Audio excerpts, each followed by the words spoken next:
healthy relationships versus unhealthy relationship. You see, the foundation of a human life lies in the relationships you build. I'll always keep on reminding you that. And this being a wellness channel, it's very important to give you the signs to look out for in a relationship, because last week we looked at the dating red flags. But now let's move into the relationships, the long term, the marriages, the courtship. How do you recognize that a relationship is unhealthy? Because a relationship has a life of its own. Just like a plant, just like a human being, just like an animal, just like any living thing, a relationship is a living thing. So recognizing the patterns of a unhealthy relationship is the foundation of working on your relationship to make it healthy. Okay? So in today's session, let's look at the 7 signs that your relationship is actually unhealthy. Okay? So let's focus on the unhealth today. Mariam Naguja, the Ladies Guide, your emotional wellness guide. Every Friday, talk about the things that money cannot buy, but which makes life worth living, your emotions. You're welcome to the show. She's a lady. She's a Cancer. Previously, we had a session on the 10 dating red flags. The red flags you should look out for in a relationship to know whether you're dating the right person or you're dating a liar, a loser, and someone who is not, who is not going to give you a happy future relationship. So if you missed, we looked at these dating red flags you should look out for in the dating season. Among them was the act of rushing the relationship. There is emotional unavailability, bad mouthing your exes, love bombing, etc. If you missed our last week's session, please visit the description section below and find the link. It's attached. Watch at leisure, and don't forget to share with your family and friends in case you find it useful, because sharing is actually caring. And in case it's your very first time to this channel, this is the Ladies Guide channel. We offer edutainment. We educate as well as entertaining you in these educative sessions every Friday. So in case this is your very first time, please click on the red button below. Subscription is purely free. Okay?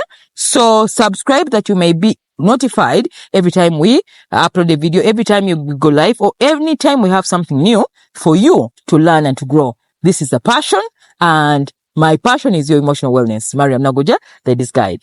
So that well said, let's dive into the session.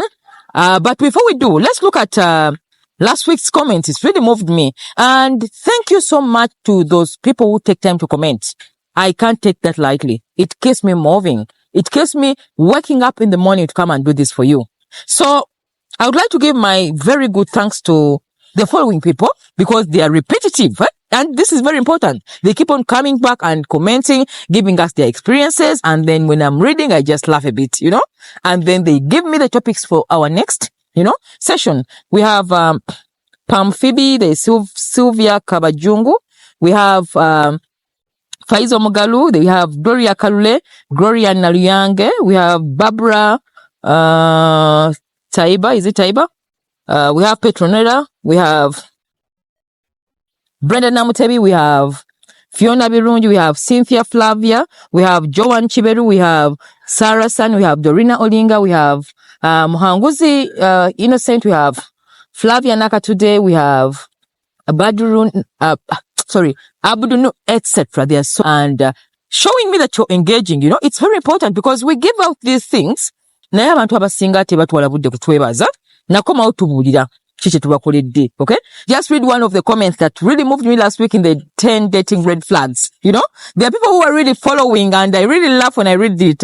Every time I read this comment, I laugh a bit, and I'm like, this girl has really had an experience. So Sylvia Kabajungu told us last week, recently a love bomber came to me. Everything on him was a red flag. He introduced me to his family on a video call. He introduced me to your family without knowing my second name. He said, that doesn't matter. Okay? As in, he doesn't even care that this girl has a second name. However, I can introduce her to the family on a video call. Okay? So, one thing you must learn about relationships is that this is a serious thing, guys. If you're going to live with someone, you cannot just take it as leisure, because this is leisure. A video call. You've not met in one-on-one. So I just laughed. I was like, really? She has really understood the session. And then later, she told the guy that I'm not the person you're looking for, and that's my student. Okay? So ladies guide is here to guide you to meaningful decisions. Okay? Muleme kusala ebitalina makulu. Nabagamba ebintu ebitalina muwendo. Ebintu ebitalina muwendo tebibalmaliranga budde. Okay? If someone cannot put time, make time to come and meet you face to face, but has the time to make in a video call, nagamba oyo senga wange, oyo kojja, wega tayagana kutawaana. Kati oyo ayinza okutawaanya mu relationship really. So Sylvia yabuuseemu n'agamba I'm not the person you're looking for. So thank you so much. Those were the comments for last week. And that was said, let's dive into the sessions. Olabira kuki ky'omukwano gw'olimu guli unhealthy. Nti relationship gy'olimu obufumbo bw'olimu buli unhealthy. Unhealthy kitegeeza nti waliwo ekirwadde kye mulina okujjanjaba temweyongerayo bannange. Osooka n'ogamba omwagala sooka oyimirire tusooke tujjanjabe kino. Take relationships very serious, guys. Zirwala, zikula, zitambula, zimera amannyo, nga bw'olaba omwana, guys. Okay? A relationship has a life like a child. Okay? If you don't nurture it, if you don't look at its growth, if you don't take time to look at its, nga bw'olaba ekintu ekikulu olina okuba nga paying attention to its analytics. Nga bw'olaba tukola wano. N'ogamba katutuuseewa. Twongerako abantu bameka. Bakendera beyongerako.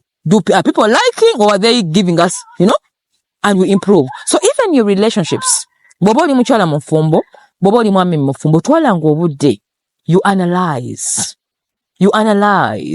the relationship. Not doing so, ekintu kifanga temutegedde. By the time a relationship comes out to say, nkoye, bw'otuukira ogamba divorce, bw'otuukira ogamba twawukane, olunaku olwo luba important. I usually tell my clients, nti wajjira bw'oti, ekizimba kiba kyakula dda. Nga ne foundation tulina ginoonya bunoonya. So mutwalenga obudde every end of year to evaluate. As you're evaluating your businesses, your bank accounts, your, performances in organization, evaluate the relationship. Laba munno atuuse kuki, yeeyisa atya kati, akyusa atya, kiki ekiriwo, kiki tuyinza okwongerako. Olaba, naye relationships zifudde lw'abantu butatekola analytics. Bannange ne YouTube ina analytics, ne TikTok ina analytics. Every application has analytics. Bibasomese, tine YouTube ina obulamu. It can die, it can grow. How will the owner know that they are breaking even or it's dying? Even relationship is the same thing. Bikula, bifa, byavula, bimera amannyo, bikula amannyo, It is a life. Treat everything is in life as important. Nga relationship eyo nyingi mulimu. Neze kinneewunyisa nnyo bannange. Abantu okubafumbiriganwa, oli naazanyira mufumbo bwati. Ekintu kyemulanga kirina obulamu. Ne mukizanyiramu bwe muti. As if it's not important. Naye ng'osobola ogana okola analytics z'emirimu, n'obala sitooko w'edduuka, n'obala sitooko w'eki, n'obala by'omukoze, n'obala auditing. Ne mukola ne URL audits, but you can't audit your relationship. The foundation of your action. I need to remind you that productivity comes from the people you choose. Your productivity in life, your growth in life comes from the people you choose to relate with. Period. Tewali kisinga ekyo. Ne bw'ogenda n'ozimba skyscraper ng'ewaka muli damaged. That's a useless investment.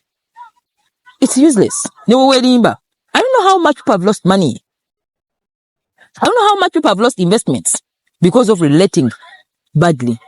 N'anyooma omuntu bw'alina okuwa obuvunaanyizibwa, n'atwala obuvunaanyizibwa ewalala. And that is what men do. Wano waateeka engoye, waateeka obulamu, tafaayo. Wabula ate gy'atateeka bulamu, n'ateeka bannange tutandika okuwangula sitaani. There's a book I was reading. It's called Out with the Devil. Omusajja yawandiika ng'annyonnyola sitaani n'ebikolwa bye. Omanyize nsomera ddala n'enteekamu obudde bwange. Yagamba asooka kuba relationships. Asooka kumenya societal order. N'amenya families. N'amenya abaagalana. N'alyoka kulyamu emirimu gye. Kubanga oli wamala obutatereera gy'asula. N'akwata ate eby'obugagga n'abitwala ebweru. Waliwo obwavu obusinga obwo. Generational poverty. Okay? So most of the time here, people don't pay attention to relationships. Nti omuntu ow'obuvunaanyizibwa y'ani gwe nnina okuwa ebiseera byange. Muntu ki gwe nnina okuba nti nteekako ababayamba temubalaba. Abatalina muwendo ne mubawa ebiseera. What is that? That is kabajukize. You are under devilic attack. Kali akatabo kansomesa. Muyina okulaba enkola za evil world.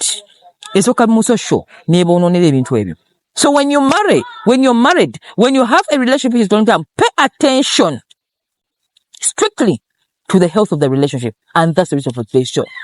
Bino byonna betugenda okwogerako signs nti muli balwadde. Tosobola kulonda muno gw'oyagala n'omuleeta mu audience yo ne musharinga roof n'ogamba ate mulabewo. Are you mad? How can you sleep with an enemy? Really? And that's what is happening most of the time.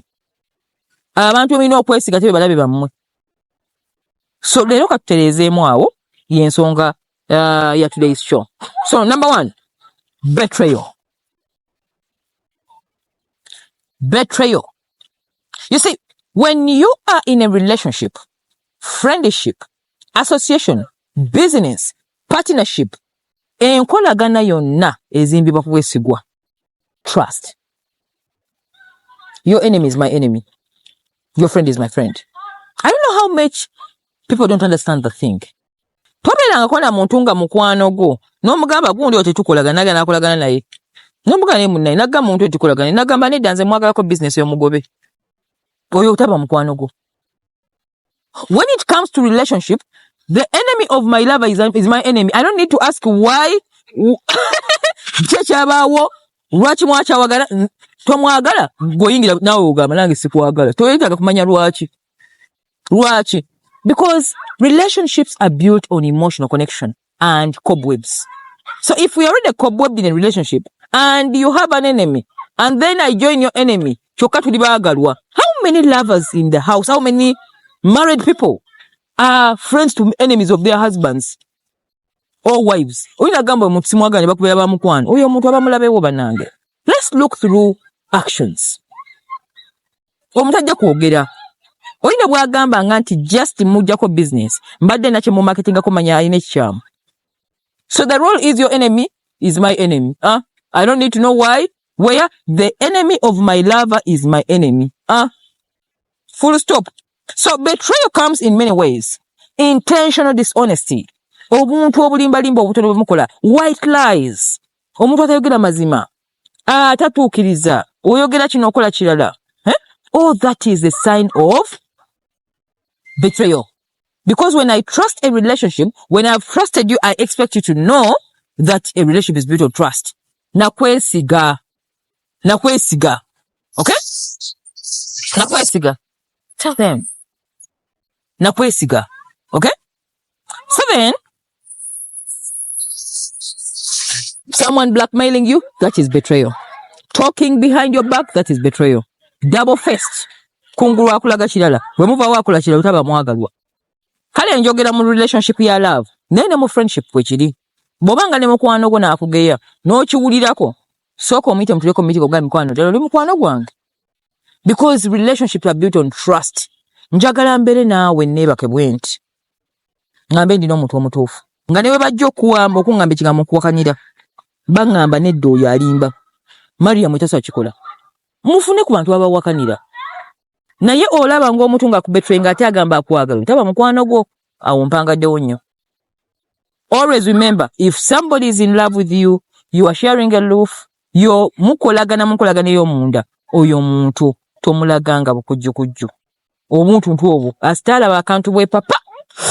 The relationship has gone bad. To me, that's how I behave. Any white lie ninga muzungu nakatono bwe kati. No, don't even come back to say sorry. Just anything white lie. Asitala bamukasiginno ko unclarity, double facedness, anything, omuntu ntuobo ba Africans, the Africanism. Oh, yakita Africanism. Tebalina mazima. Oli akwala nagamba wasuza otya. Oli bulungi naye ngate bye ebintu ebyo sibyagala nze. Personally, when you are in a relationship, there is no betrayal. Okay? If I am not going to be I am not in. Even if it's a friendship. If I'm in, I'm in. Okay? So mulizimbe empisa ey'okukuuma obwesigwa. Ye foundation ya enkolagana. Many people have lost marriages because of lack of enkolagana. Okay? There's a story I read about omwami yali agenda kwanjula omukyala. Mukuseresa ne ssente ezigenda omwanjo omukazi najjako $2 simanye 2,000. n'azitwala. Omwami n'amugamba bannaye sente zibadde nkuwambadde nziwandika nzibala. Sente ziri $600. Omukazi anga sizimanyi. Ani yasitute simumanyi. Bannaye mbabulire. Omwami yayiwa okwanjula. Kwonna n'akuyiwa. I read that story, I shook my head. Omukazi yatuko namugaka ezizino nzirese ng'omwami takyasobola gaka kiki kyentwala kino. Waliwo ebintu ebiri deep. Obwesigwa especially asite omuntu atandika okulimba. Ng'ate olimba mwagalwawo. Ate ng'olimbira mu bintu ebinene kati oli akuteeseza ne ssente n'agamu naye mukwano ntwesize nterekera n'otoolako gwennyina omanyi ne weegala nedda tewazimpa oyo aba mukyala. Omwami yagamba ono mutwala wa bannange muyige okumala ebintu amangu. Be like the whites. White asite omulimba katono bwe kati agamba n'ebinene olibirimba amukomaawo. Muzimbe empisa oy'obwesigwa. Betrayal is bad. Kakati oli yali agenda omuwa embaga. Baji kuba mulala. I don't know how many times things have shifted in the same way. Many people by losing their blessings in life nezigenda bantu abalala. Watching Twitch, betrayal. Ekyandibadde kyo ne bakiwa omulala. Kubanga tolina bakita bwesimbi mu Luganda. I think bwesimbi tolina. Buli kyokolanga gwe weebuuze mbagambye nti relationship bazimbira ku ki? Ku mazima. Bw'oba togasobola tobiyingira. Be a street dweller. Okay? But as long as you're saying I'm going to relate, we expect you to be trustworthy. Number 2, guilt tripping. Remember we are talking about the signs of unhealthy relationships. Number 2 is guilt tripping. Guilt tripping. Guilt tripping means your partner makes you feel accountable for their happiness. Guilt tripping kyegeza omuntu okumakingisa nti waliwo kyokoze nga tesigwa kikoze. N'agamba essanyu liri yange lirimu ggwe. Buli kibeerawo anenya ggwe. Buli mistake eri mu nnyumba agamba ggwe. Buli kibaddewo anti ggwe. Olaba ng'omuntu nga buli kibeerawo anyumiriza ggwe. Baneetaba mukwano gwo mbabuulira. Laavu mugimanyi. Laavu omuntu alaba crystals olaba kutaddeko bibundi bimuli. Naye omuntu okubanga buli kibeerawo bagamba naye ggwe akikoze. Munnange waliwo naye ggwe yakireese. That is guilt tripping. Blaming you everything that happens most of the time that you're the one responsible. Yenga eva abira kusaideni. That is a very unhealthy relationship. So everything that is bad on them, you are the cause. Okay? So learn that many people who behave in such a way, babira unhealthy. So relationship eyo wajuwangalamu nnyo mala n'okoowa. Nga buli kibeerawo yeggwe. Time etuuka n'ogwamu esteem. N'olowooza nti maybe nzaalika ekikyamu. When you start second guessing who you are, when you start thinking what is wrong with me, then start questioning the relationship. And I need to remind you, the reason why you are in a loving relationship is to find home. Is to find a place where you can anchor your soul. I want to wawumulya. Neula wawumulya nga ate bakuguilt trippinga. It has already gone bad. Okay? So, sign number 2 is they guilt trip you. Okay? Number 3, belittling. Okay? Belittling you. So, you see, confidence in yourself comes from the person you relate with. Bw'obeera n'omwaga n'atakuzimbamu mpisa yakwekkirizaamu kati ekigenda eri abakyala. Omwami waakuwasa n'akuteeka mu nnyumba. Omwami waakwagala kale n'akulonda n'akuteeka munda mu inner circle. Ayagala muntu agenda omumekingisa nga kabaka ng'afulumya okugenda mu banne. Mumpuliza bulungi ate muntegeere. Because the male psychology depends on ego. Nabagambye bakulembeze nakibagamba luli. Kakati omwami w'omusikamu ekitiibwa, in any action, in any word, in any belittling, n'agezaako kulaga nti mune ngenda n'okwesimbawo kuba mubino nga gwani ali kulonda gwakyogedde. Ani ayinza okulonda gwoweereza ani? Oza abantu ayinza okulonda gwe omaze omumalamu amaanyi. Bannange mbabuulire, confidence eva mu bantu baffe. Bw'obanga olina omwana mugamba osobola, nze nakulaba ngamba oli wakabi era ndi wakabi. Hey! Nakula nkimanyi mu mutwe gwange. Kakati omuntu okulanga omwana omugamba tosobola, tolina kyoli, laba noono, omaze omusikamu obwesigwa gyali. Remember, We read all these books, we build all this value to become a somebody. Ayinza osoma ebitabo nga 10 okuzzaawo ekigambo ekyo mu mutwe gwe nti alina obwesi alina omuwendo. So if women understood what men need out of you, when you make him feel a king, when you make him nti yasinga, omanyi nti agenda mu banne ng'awera buli ne wayambala gwe yawulira nga ne waba negwe omuntu gw'omazeemu amaanyi abadde akugamba ekyoto kyaleeta n'okikuba pa, that thing alone is very unattractive. Lwafuna omuntu amuwaana n'amulaga nti asobola agamba y'ono, because everybody is looking for someone to make them to believe in themselves. So munno ne waba tasobola, ne bw'olabanga omusajja siwa tomulaga nga nnyo tasobola, mugambe mukwano osobola. Nze nkwewunya olina amagezi. Omuwaana n'omuzaamu amaanyi n'alowooza nti waakabi yadde tagayina, azimba momentum gekkiririzaamu. Kyekimu n'omukyala, omwami wagamba oli musiru, kale gwe olina munafu, olikola biki? Ebigambo bye mwogera ku bannammwe ng'okusaagasaaga, ebibuuzo ebiri idle, bannange birina impact ku emotions. Words have power. Words can form a feeling. Buli kigambo kyoyoga kikola meaning ne kikola feeling. A feeling of a word comes from the meaning. Okay? Kati gwoyogera n'ogamba muno nti you're nobody. Ye gwe ng'ogezze nnyo n'ebigoye tebikyakunyumira, ekyo kikubyewo. Olaba agenda okulaga takyawera bulungi nga yambalanga tayeekkirizaamu. Agenda okuyimira mu banne mu Mothers Union ng'agamba ku bannange bakyala bannange nga talina confidence. Women have lost confidence because of babakuba ebigambo. Try to protect your ears. Muyiga okujjukiza nga bagamba nti munnayo kigambo ekyoyogedde mukwano naye si kirungi mu nkolagana yaffe. Ate njogedde bukyo mugaa tobera careless na bigambo. Ate mugendeko mu masinzizo. Musomesebwe. Ebyo bintu babasomesa mu masinzizo. Babibagamba nti ebigambo birina omuwendo. Siffe wano bagamba ffe we are not here to teach you spiritual words. Eyo si calling yange, eyo calling y'abantu balala. Okay? Muyige ebigambo ne impact yabyo. Era wowe bigambo omwana wo gw'ozadde, bannanga abazadde badestroyinze abaana baabwe mu bigambo. N'avuma omwana okuva obuto nga bwali omusiru, n'amuvuma mukula tolina ky'olibeera, n'amugamba yeggwe ng'omuli mulafu. Omuzadde ne bw'olaba ng'omwana ng'afeerinze, nga yasembye nga babadde badduka kwe bati, n'asemba ogwakuba n'engalo n'ogamba togezanga n'omulaga eddakiika eyo nti afuuse failure. It goes to the soul.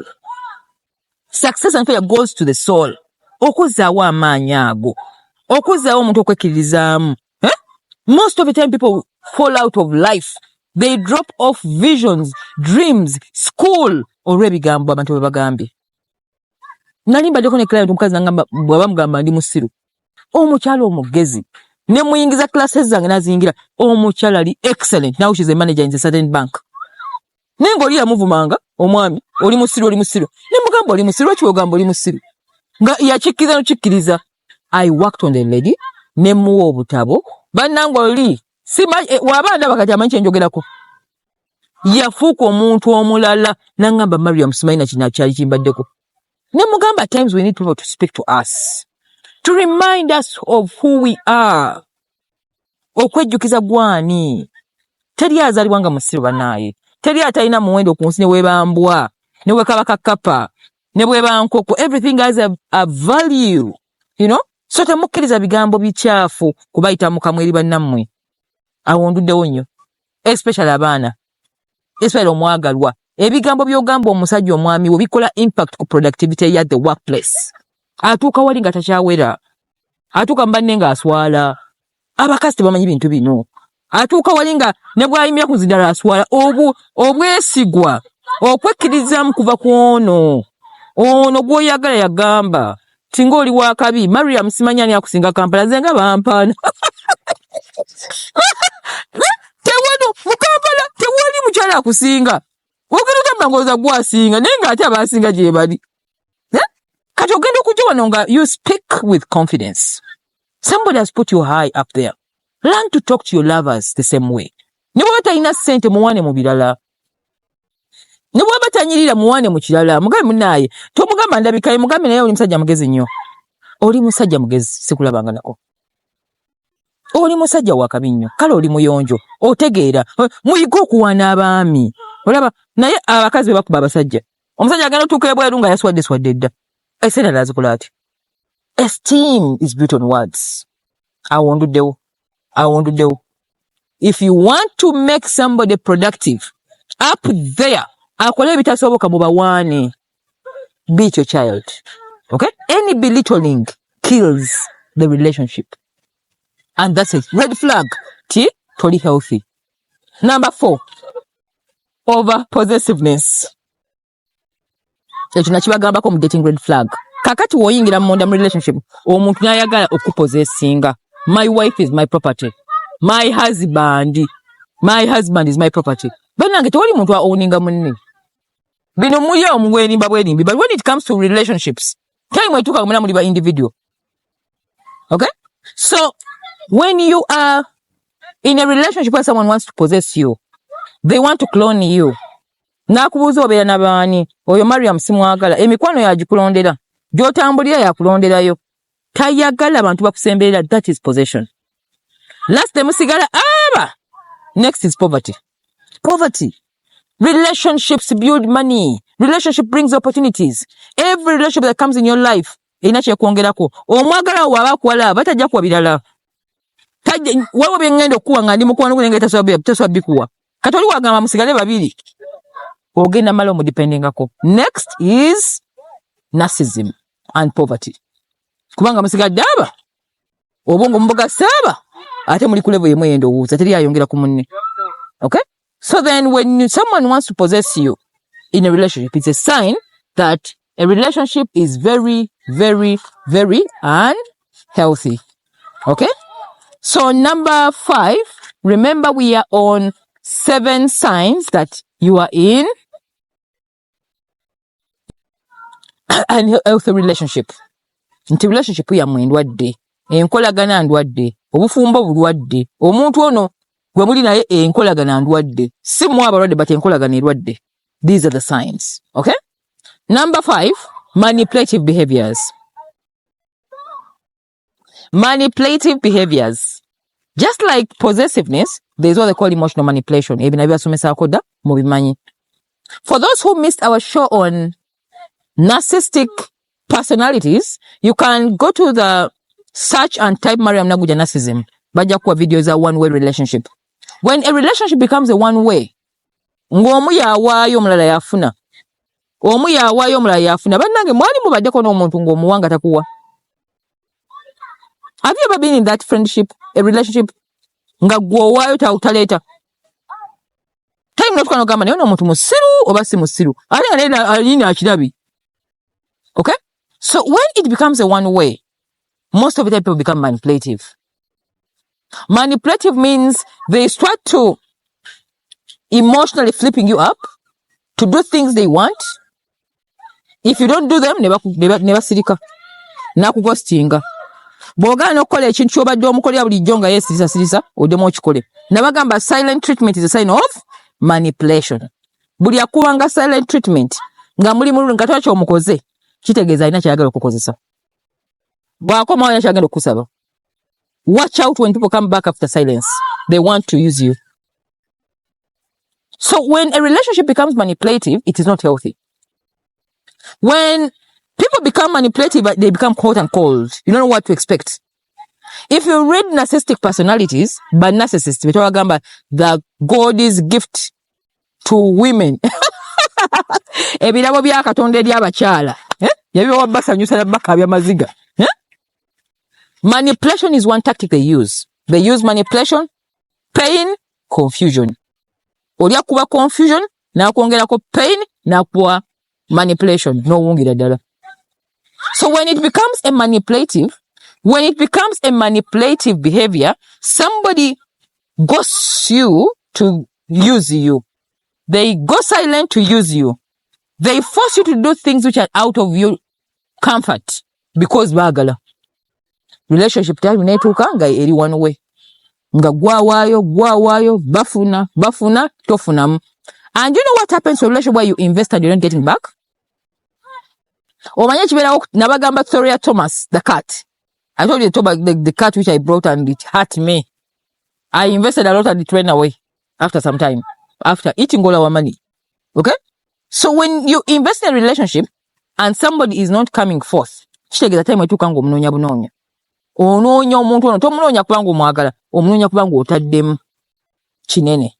Mwewale okubateekesaamu ennyo. Buli ayagala okuteekesaamu ennyo mu relationship, ebiseera ebisinga aba ayagala mutima gwo na mwoyo gwo. I want your soul. Yes, because manipulation survives on that. Amanyo ojja munoonya oba oyagala toyagala gwamwetaaga. Okiraba akantu ako, they have already set you up. So be very careful when a relationship is taking you to a manipulative behavior, where someone is using you, manipulating you, ghosting you, making you dependent on them emotionally. They are setting you up for future, pain, etc. So if you want more on one-way relationship, please type Mariam Naguja in the search, one-way relationship. Bajja kuwa video ya narcissism gye nayogerako. Narcissism is very rampant. Naye twagikuba tugeze tugikuba abakyala baazuukuka. Bwe nagireeta ebaali tebegimanyi. Nga mukimanyi naye temumanyi definition yaakyo. Naye kati mwakitegeera. Kakati abaami ne beekomako. N'abakyala bali bakikola. Nti abantu bakitegedde. Buli waliwo omwami yampandiikidde nasese yangambye ne Mariam otwagaza ki ne paper clipping. Lwaki otulemesa? Ne mugamba abakyala bazze okuse. Bagenda kuba ba paper clip abajje mu market. Paka mnakiza paper clipping? No more.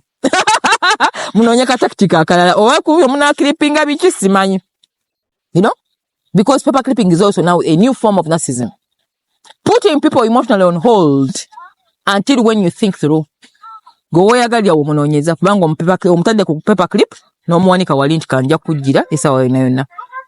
Okay? So then, emotionally manipulative behavior is a sign of an abusive, a sign of unhealthy relation. Number 6 is sabotage. Sabotage.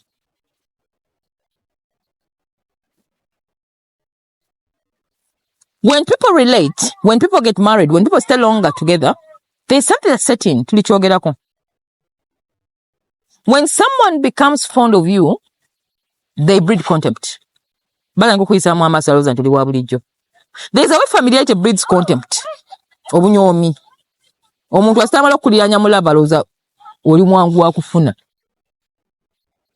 know how many marriages and how many relationships have failed because of familiarity. Not on the marriage,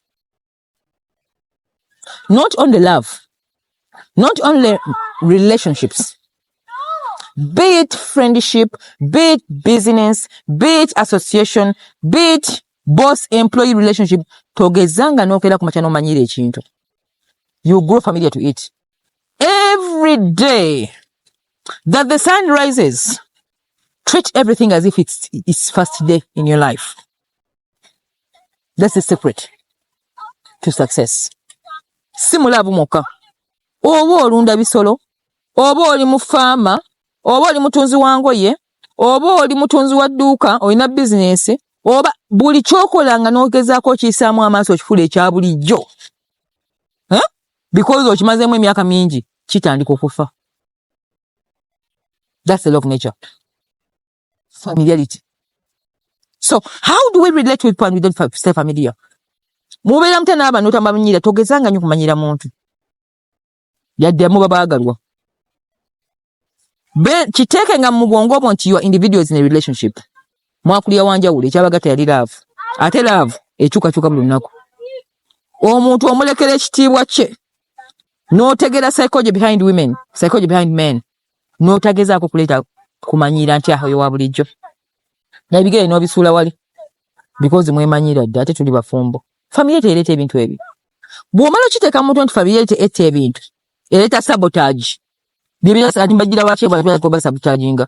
Omuntu omala omumanyira atandika okulowooza sabotage. Sabotage kitegeeza they ruin your reputation. They ruin your achievements. Success. Byokola bajolonga bwe bati. How many marriages where a lover is building and the lover is tearing down? Ono byazimba ate agwaswa naye yabimenye. Waliwo otalo lusingo olwo. Abaganda bagamba akuwalana wawerekera kubanja. Bimba muyingiddemu. Omuntu gw'oyagala mu nnyumba ate byozimba byayuza. waliwo obulumi obusinga obwo oyo abamukwano gwo really. So sabotage is rampant in relationship because people are familiaring with you. Kitegeeza ki? When you are in a relationship and you're a lover, gezangako okulaga nti okujjukiza munno waleme genda nnyo wala. Akonza asobola okukakola sijja kabasomesa. To stay in the game. Omuntu omujjukizenga position nti waliwo watalina kusukka. Yadde mweyagala. Kijja kutaasa nnyo goba sabotage eno. Nabagamba women should attend emotional intelligence classes. Muyige emotional intelligence. Murelatinga naba nete mbamanyi. Oli naafuna omwami n'amugamba buli kimu ne yemalayo mbu mukwano gwange n'amuyira buli kimu. Bwe batuuka okutabukamu bino bye wamuyira byonna byakozesa against you. Gwe yamugamba munnaye siina bantu bange. Nze banzaala nzekka. Nze waffe siina bantu. Era gwe kitange, gwe maama, nze gwe taata, gwe kojja. Gali n'agamba kino kiki kye bansuddeko. Ontanya gy'alaga n'alyoka ajooga. Bajja kujooga. Mwogera. Ebintu ebimu olina obyesigaliza. Learn in a relationship to keep certain mu editing ebintu ebimu bijjemu relationships obyogerako.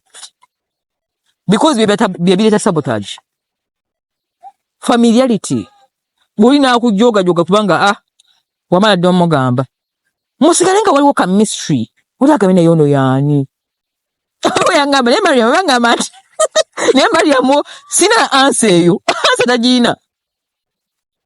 Abanga owninga ngawo. Abanga owninga niona owningika. Not because, but I understand the law of human nature, the way humans reason, and how familiarity can destroy your relationship. So self-sabotage is created by you people over familiarizing with the relationship. Omwami n'omisanga azifu mwenkanankana kyokka eri ku mulimu boss wano omisanga kisasiro. Omukyala n'omisanga kisasiro eri boss wano omisanga kisasiro. Familiarity evaawo nita sabotage. So most of the time people tear down each other in a relationship because of that. According to my study. Sabotaging omuntu okwonoonera munne. N'atandika okugenda nga amuzza wansi. Ayogera private information gibogere n'agiteeka ebweru.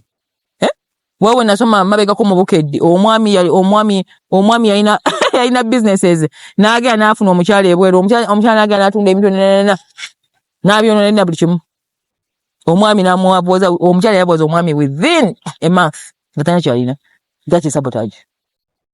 So when a relationship is starting sabotage, n'okuba touch wo n'ogamba omuntu n'atandise okunyonoonera, bannange sooka oyimirize buli kimu ogambe mukwano twogeremu. Kino kire tulimu. Mubere real.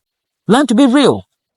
If you're not real, sabotage can lead to something else. Financial failures. Kategori gwe batundira ebintu. Kubanga kiri bakulaze signal togirabye. Sabotage is a lot, especially in long term relationship w'abantu beemanyira dda. Ono azimba bino n'ayita eno. Ono waliwo yagamba waliwo nasoma wali omwami ate ono omwagala yasindikira omukyala ababbi. Ono amaze omugamba balina bye batunze n'abagamba alina ssente yasindika n'ababbi. Ate ono bwe yandiise omwami. Those things are happening in society. A lot of them. Why? Familiarity. Bantu kumanyira relationship bagisaamu amaaso. Nalowooza nti kya bulijjo kifunika buli wamu. Mpaka ng'akifulumye wagamba nti tebyali byangu. Okay? So let's understand that sabotage is a very unhealthy pattern. Era bw'oba ogirabye mu relationship sooka oyimirire mukiteeseeko mukyogereko. Nga temunnaba kweyongerako manya kitandise relationship egenda kukola ki? Egenda kufa. Especially when you see that you're working on eggshells. Bw'olaba nga omwagala onowatika okugenda nakola pibi ne weekanga bw'ota.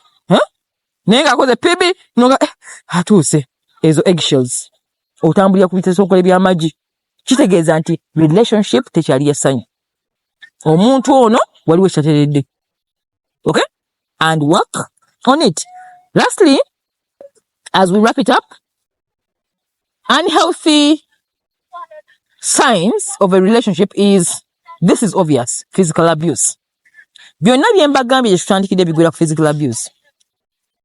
Physical abuse, kitegeeza it is the last part where people now go even physically. Physically, frequent fights on small issues. feeling as if you're working on eggshell nga ne watuka bali ogamba kati oba kiki ekigenda okebera kitateredde agenda kuyomba. Going violent, domestic violence, all that is a sign the relationship is unhealthy. So when mutukira ku domestic violence olina kuba oluyi bannange nabagamba omukazi oja wakwira omukazi oluyi bwati ekintu ekyo don't take it lightly. Aba afuse musajja munne chekeza sexually aba losing the interest. Is that just that part? Emotional about disconnecting. So when it comes to physical abuse, where someone has to fight physically with you, the relationship is on ups and downs. Someone is yelling, touch us wala. Awogane mu neighborhood mwana atege anti kati mulwana. Asta mtuka ku level yomanya relationship is unhealthy. You need to work on it. How to work on it? Nabagamba the housing is the Ladies Guide memberships. Just to remind you that Ladies Guide as a channel is on membership and it's only the members who we take care of in a special way. If you want to become a member of the Ladies Guide channel, please go to the description section below. There is a link or come directly to my inbox and I give you the procedures. And also if you want to value add yourself, omukyalo w'omuwendo atalekekawo nga ebizigo yongerako amagezi toyeruka bwerusi naye yongerako n'omuwendo ngoli watula alaba sikini aye nayongerako n'emboozi aga nga byonna bikwatagana. Bannange muyige okujja mu classes musome muyigirizibwe. Abakyala buli gwe nkigamba akiyingiramu yategeera nagamba wamma ntegedde. Omuwendo si ngoye, omuwendo si bizigo, omuwendo si kwekuba lipstick wanuba ntwalo 15. Omuwendo si kusiba Brazilian ya milioni 2. Omuwendo guva kumundaamu n'ekyo omuntu kyakuwulirako nga kutuuseeko. Okay?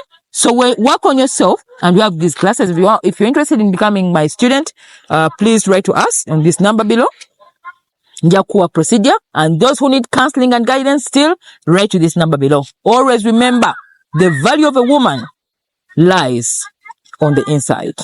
As a man is attracted to you physically, next is what comes out of you. Temunyume ebibozibozi. Oli akola ku dating onyume embozi ezitakwatagana gamba laba ono. Otwala philosophical thinker.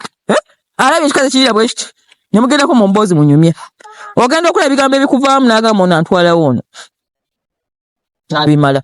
Relationships are built on value. Okay? So that's what the Ladies Guide is giving you in these classes of emotional intelligence. Njagala abakyala bali ab'omuwendo kati nkola ripple effect. Okay? Nga lava jina nenga n'omuwendo weeguli. Ate nga tagoba musajja. Ng'omusajja amanya omuwendo gugwe kumuzze waka. Full stop. Nkomyawo. Fulabagane week ejja. Mariam Nagoja, Ladies Guide, your emotional wellness guide. Love you so much and bye-bye. She's a lady, she's a woman, she is love.